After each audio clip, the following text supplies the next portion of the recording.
here. John Seitz with the Magnum Company out of St. Louis sent me some information on wine storage. This guy knows what's going on in wine storage. And so I asked John if he'd have a few moments to spend with us, and he very graciously said he would. And we've got him on the line here this morning all the way from Missouri.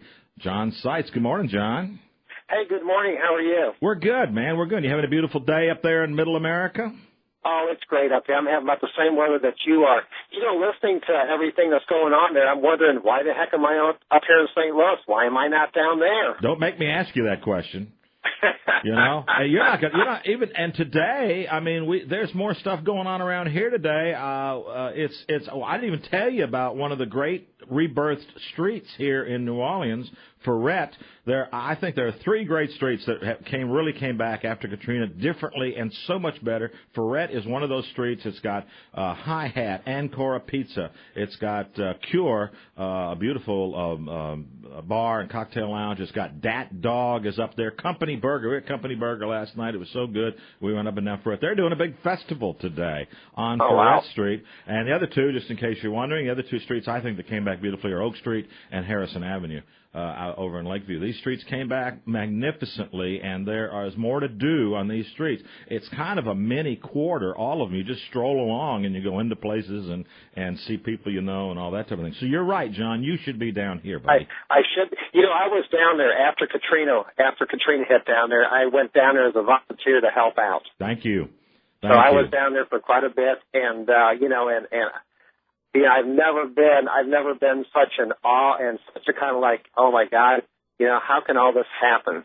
You know. Well, you guys that did that deserve an accolade from us, and I hope you felt that we thanked you. We are so appreciative of people like you that came from all over the world, literally, to put this city back together. We're not quite there yet, but we're way beyond where we were when you saw us.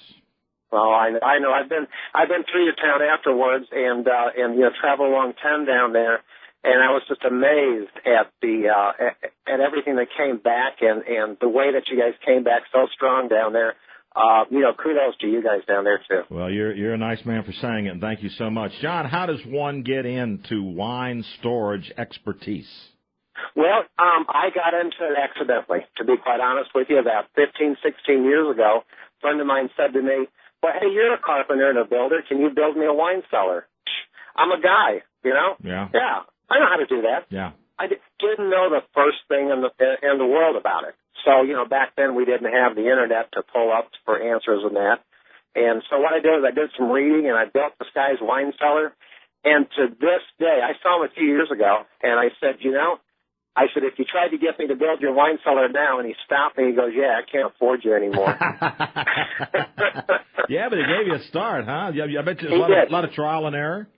It was a trial and error, and I screwed up. You know, quite frankly, I mean, it was the worst job I've ever done in my entire career. Does he still like it? Yeah, he loves it. There you go. Because he is the first. Yeah. You know, he's the first. So then after a while, after learning all of this stuff, I thought to myself, well, you know what? There's some good money in building these wine cellars. It beats the heck out of putting up 2x4s and putting up with all the stuff from the people working for you and excuses always. So I went out here and decided that, hey, you know what? I'm going to do something. I'm going to be the best at what I do. And that's the way I've always been. You know, my dad taught me that. If you're going to do something, be the best at it. And, you know, there is no second chance of being the best. You're just going to be the best, and that's it. Well, you must be very good because you're still at it.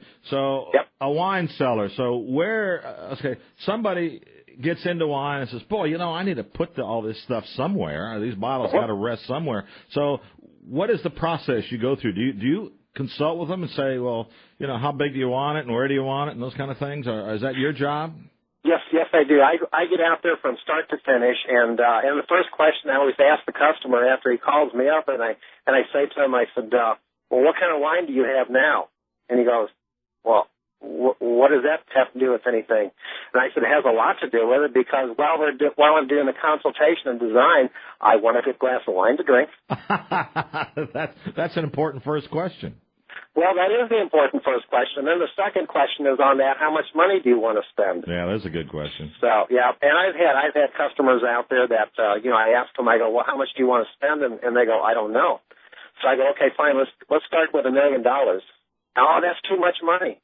Well, now we have a budget to work from. There you go. Somewhere below $1 million. Well, yes, everybody has to have a budget. But what I do is I get in there and I talk with the customer. I see, what kind of wines they're drinking now, what they're going to buy for the futures. And then I ask them, where do you want your wine cellar to be? Because you can put a wine cellar in an attic as long as you do the proper procedure for it. And then they tell me, they go, well, you know what? I have this place down in the basement. There's this window there. I'd really like to incorporate in that. And I put an X on that right away simply because I don't want a window coming in from the outside. Right. Light is not good for wine. Not worth a darn. Not at all. So we go through the whole process, and, we finally figure out where you're going to put it. Then I'd start to design, and then I'll turn it back over to one of my designers, and they'll work with them for a little bit until everything gets ready. But you can have a wine cellar, climate-controlled wine cellar, anywhere you want. You can have anywhere from 200 bottles, 300 up to, I just built one out in Newport Beach. I built a 4,400-bottle library wine cellar. I bet that was spectacular. It was great. It was mahogany.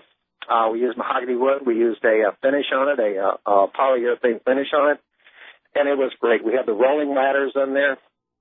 The customer loved it. His neighbor, this is really kind of funny. I didn't find this out till later. His neighbor lives up the street is Kobe Bryant. Oh, really?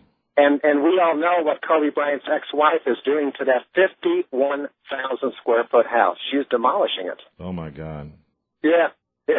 Oh my God. So I guess you also, you get a lot of referrals, I would think too, because everybody says come in and see what I got, and they go, oh, I want one of those too.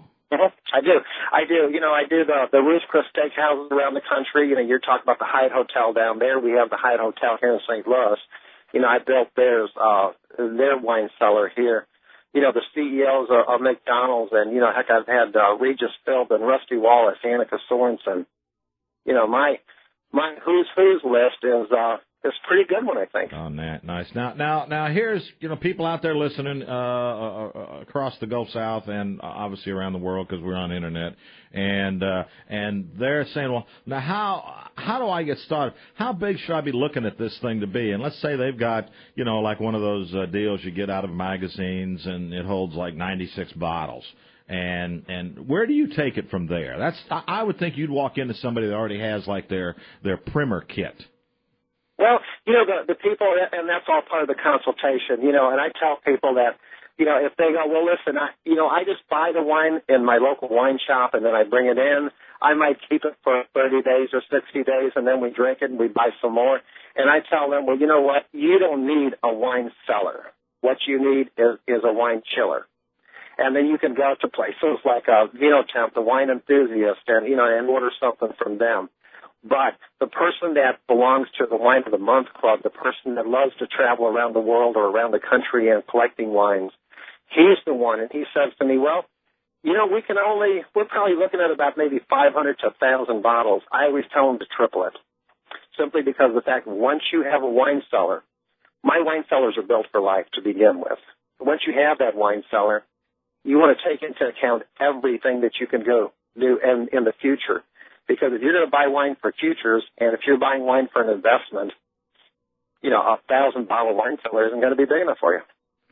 And in building a wine cellar, John, do you sort of say, guys, this needs to be, at least a portion of this needs to be under some level of refrigeration and cooling, and here's how I'm going to design that for you, whereas it all doesn't need to be that? Or how do you approach that temperature situation? Well, what I tell them, I tell them that when you're building a wine cellar, think of a refrigerator.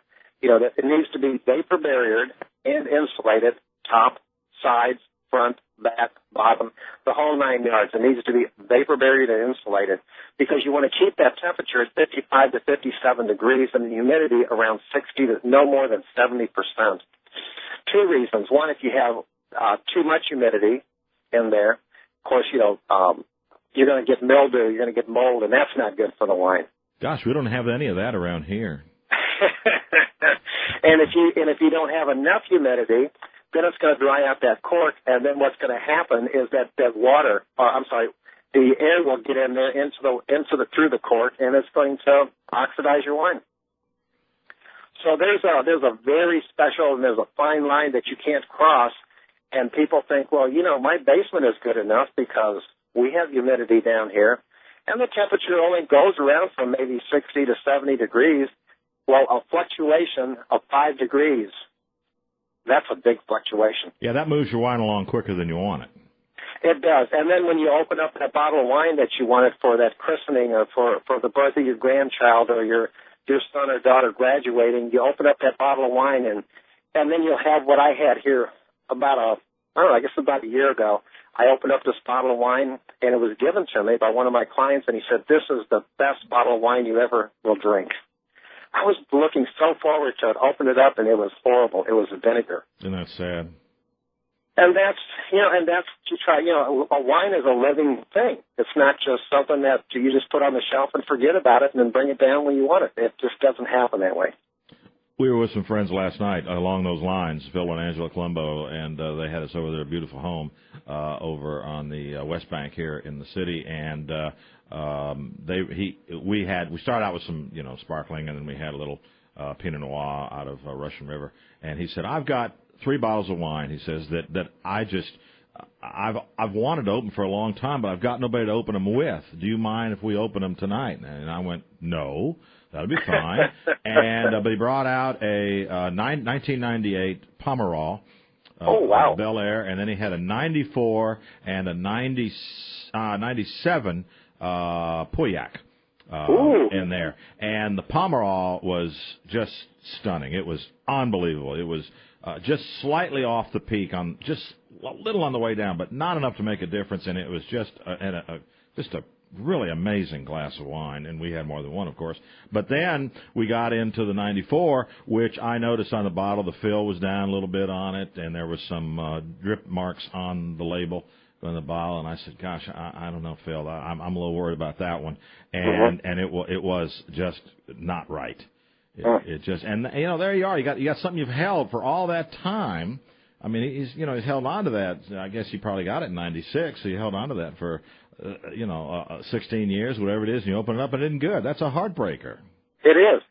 And, and some of my clients, they tell me, they go, "Well, we've just got to do something with this wine here, and I tell you, this is, to me, this was the worst thing I ever saw somebody do, the most ironic thing and the most idiotic thing I've ever seen anybody do. And this was up in Baltimore, Maryland. I went on there for a wine cellar consultation. The guy showed me some wine. He said, "Well, this is where I want to put it at." And as we walked down this staircase, I could already smell the mold and mildew. Uh-oh. And I'm thinking to myself, this is not good. Well, he had wines down there, and he had, this was horrible. I wanted to kill the guy. Yeah. Because you don't do this to wine. You just don't do this to wine, And over in the corner was a stack of wine there. It was covered with mold and mildew. Uh-oh. And he goes, "I want to keep this wine." And I said, "Chances are that wine's not any good." "What do you mean it's not any good? I paid $500,000 for that wine a few weeks ago." Oh, God. Oh, my gosh. How did he get that much money if he's that stupid? I don't want to say that because, Well, no, you wanted the gig. You wanted the job, Give me his number. I'll call and ask him that question. Yeah, there John, you go. People who are interested in really going about this in a first-class way, or they're going to build a home, or they're going to renovate their home, and they really want to set aside an area where they can put their wine in proper storage and display, because that's the point of it.